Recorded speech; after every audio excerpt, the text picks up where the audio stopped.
Matapos ang 2025 midterm elections, pinagre-resign ni Pangulong Bongbong Marcos Jr. ang mga miyembro ng kanyang gabinete. Sa isang pahayag nitong Huwebes, Mayo 22, sinabi ng Pangulo na ang kahilingan niyang ito ay para pakinggan umano ang mga tao. It's time to realign government with the people's expectations. Saad ni Marcos, dagdag pa niya, this is not business as usual.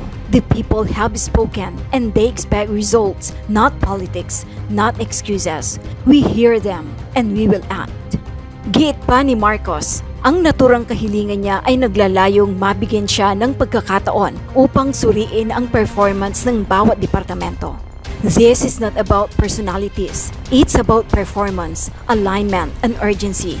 Those who have delivered and continue to deliver will be recognized, but we cannot afford to be complacent. The time for comfort zone is over, anya.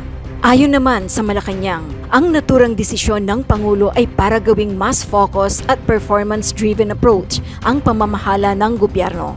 Samantala, sa press briefing nitong Huwebes, Mayo 22, sinabi ni Castro na walang puwang ang tamad at kurap. Sabi nga natin, walang puwang ang tamad at korap sa administrasyon ni Pangulong Marcos Jr. Ito ang saad ni Palace Press Officer Claire Castro matapos manawagan si Pangulong Bongbong Marcos Jr. ng courtesy resignation sa mga miyembro ng gabinete. Samantala, isa-isa nang nagbitiw sa kani-kanilang pwesto ang mga miyembro ng gabinete. Narito po ang isang mahalagang anunsyo mula sa ating Pangulo. It's time to realign government with the people's expectations. President Ferdinand R. Marcos Jr. has called for the courtesy resignation of all cabinet secretaries in a decisive move to recalibrate his administration following the results of the recent elections. This is not business as usual, the President said. The people have spoken and they have expect results. Not politics, not excuses. We hear them and we will act. The request for courtesy resignations is aimed at giving the President the elbow room to evaluate the performance of each department and determine who will continue to serve in line with his administration's recalibrated priorities. This is not about personalities, it's about performance, alignment, and urgency. Those who have delivered and continue to deliver will be recognized. But we cannot afford to be complacent. The time for comfort zones is over. This step marks a clear transition from the early phase of governance to a more focused and performance-driven approach. The President emphasized that while many have served with dedication and professionalism, the evolving needs of the country require a renewed alignment, faster execution, and a results-first mindset. Government services will remain uninterrupted during this transition, and the President reiterated that stability, continuity, and meritocracy will guide the formation of his leadership team moving forward. With this bold reset, the Marcos administration signals a new phase, sharper, faster, and fully focused on the people's most pressing needs. So, hindi na po siguro natin ikakagulat ang pagtawag po ng courtesy resignation ng Pangulo sa kanyang mga cabinet secretaries, heads of agencies with cabinet rank, other heads of agencies, and presidential advisors and assistants. Handa na po tayong tumugon sa inyong mga katanungan. First question, Crisel Insigne, IBC 13. Hello po, Yusek. How this courtesy call will affect the ongoing projects and programs of the administration po? Maliwanag din po ang sinabi ng Pangulo, hindi po maaapektuhan kung ano po ang pending at existing projects habang ito ay may transition. At tuloy-tuloy lamang po ang pagtatrabaho ng mga cabinet secretaries at ng mga tao sa gobyerno. At mas maganda po itong mapakita rin ng ating mga heads of agencies, cabinet secretaries, na sila ay naaayon sa goal ng Pangulo. Ipakita nila na sila ay dapat na matantili bilang parte ng administrasyon ng ating Pangulo.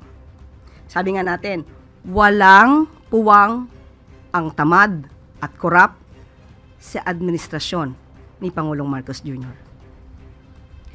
Ace Romero, Philippine Star. Yusek, nabanggit sa statement na it's something that has got to do with the election results.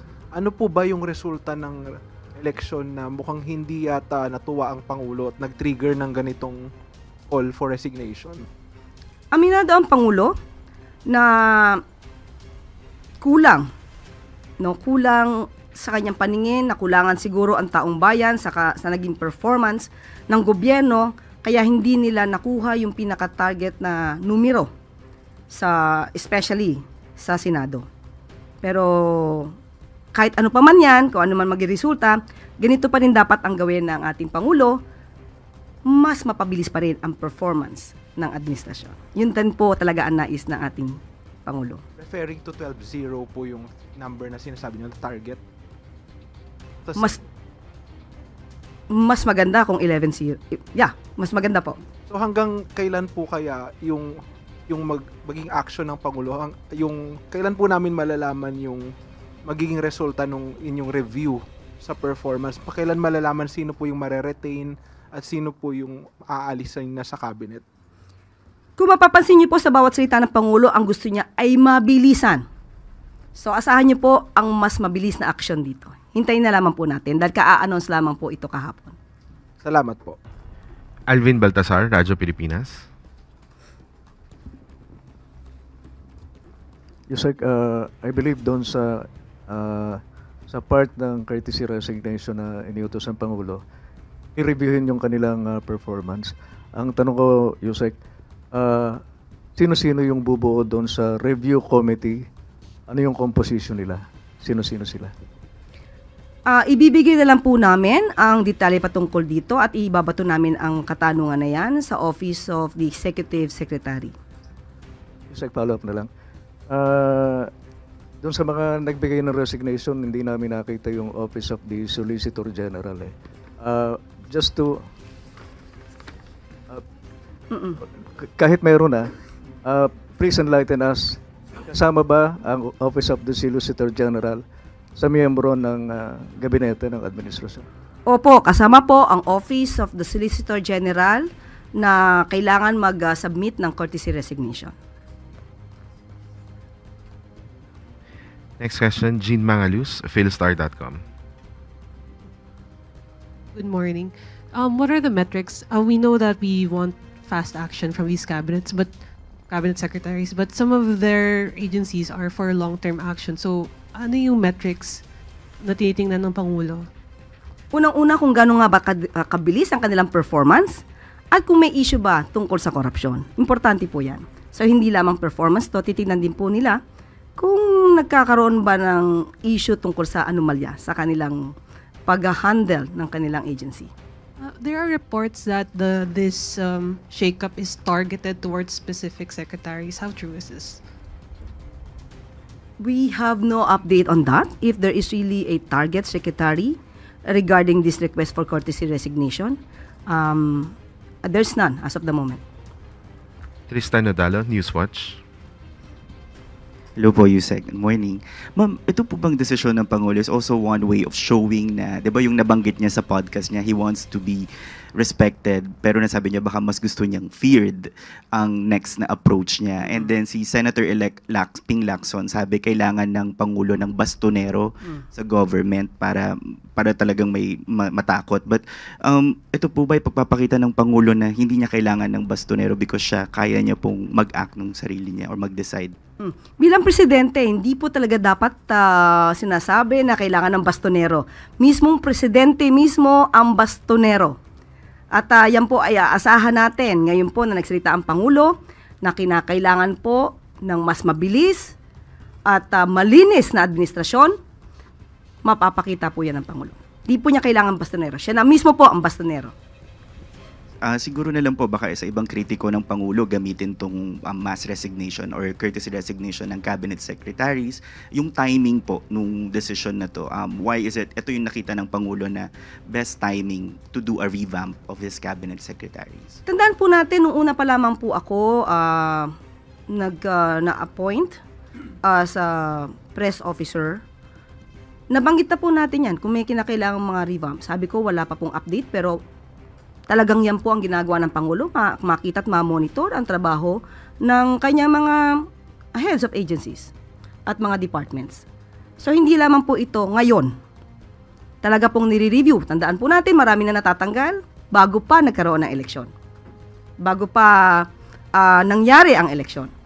So, siguro mas naramdaman lang naman Pangulo itong naging eleksyon na mas kailangan pa ng mas mabilisang pagtatrabaho ang administrasyon para sa taong bayan. Maricel Halili, TV5. Yusek, magandang umaga. Paglilinaw lang po yung sinabi nyo kanina na walang pagtigil doon sa program ng gobyerno. So, ibig sabihin, the cabinet secretary will still hold their post until makapag-appoint ng panibago si Presidente. Yes, mananatili sila sa kanilang posisyon. Siguro ito yung tamang panahon para ipakita nila na dapat sila manatili sa kanilang posisyon. Pero kapag nakita po talaga ng Pangulo na hindi mo deserve ang iyong posisyon, you will be out. Pero Yusek, how frustrated is the President for him to lead into this direction, asking all the cabinet to submit their courtesy resignation, and how big a factor is his most recent approval ratings? Approval ratings, ang recent, medyo mataas naman. So, nakita naman natin na mataas pa rin ang tiwala ng taong bayan sa Pangulo. At hindi naman po kasi maganda rin sa parte ng Pangulo na isahin niya ang bawat sekretary, alamin kung ano ba ang performance mo, kaya dapat lahatan po ito.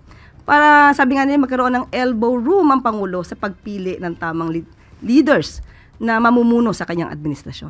Sorry, ma'am. Is it right to say that he is frustrated with the performance of some of the cabinet secretaries? Yun po ang lumalabas. Follow-up question, Eden Santos, Net25. Okay. Yusek, good morning po. Yung pong cabinet revamp, hindi po ba iyon layo na ilihis umano yung sisig sa Pangulo? Dahil kung binabanggit niyo po na yung performance ng ilang mga cabinet secretaries, since sila po ay nagsisilbing alter ego ng Pangulo, hindi po ba parang sa kanya rin yun na babalik? Kaya nga po tatanggalin. Para po mas mapaganda pa ng Pangulo ang performance ng kanyang administrasyon. Thank you po. Follow-up question, Jalbert Perdis. Good morning po, Yusek.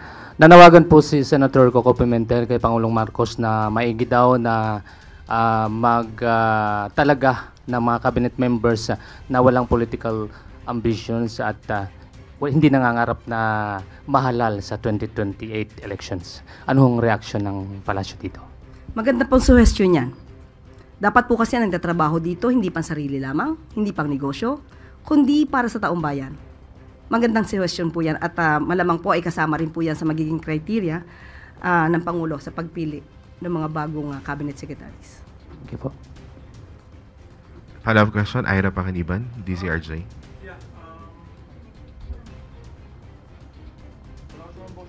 Oo nga. I can hear you. No, I was just going to ask Yusek, no. Sabi sweeping, pero there are some cabinet ranked secretaries who have expressed na wala silang balak mag-submit ng courtesy resignation. I know of at least one who says na hindi naman ako cabinet secretary, Office of the President ako eh. So, kasali ba siya? Hindi ba siya kasali? Ano ba ang posisyon ng... Liwanagin po natin.